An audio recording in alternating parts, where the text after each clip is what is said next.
আমি ঘরে ঘুমাতে পারিনি।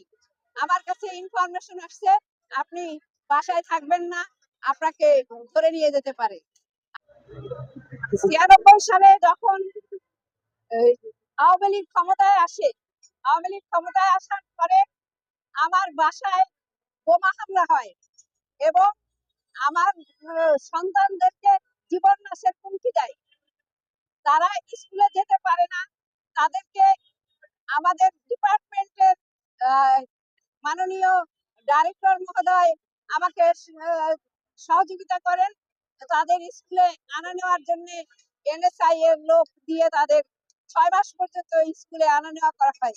এরপরে আমার বাসায় দিনে দুপুরে ডাকাতি করে আমার যত স্বর্ণ অলংকার এবং টাকা পয়সা যা ছিল সব নিয়ে যায়।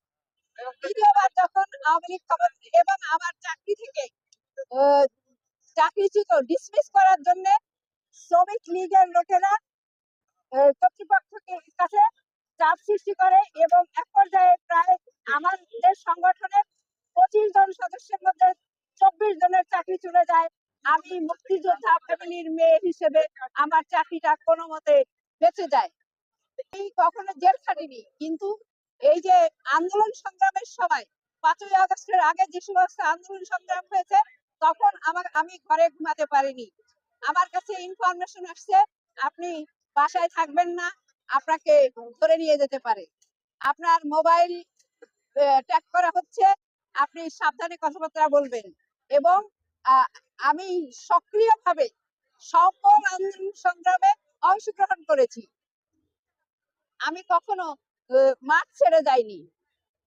এই মাঠে যতক্ষণ পর্যন্ত আমার রাজপথে মিছিল করতে গিয়ে মিছিলের সামনে হাঁটতে গিয়ে এই গত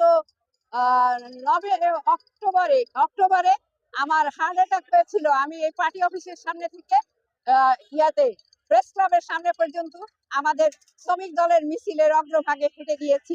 তখন আমি ওই প্রেস ক্লাবে পৌঁছার পরে আমার হার্ট অ্যাটাক হয়েছিল। সেখানে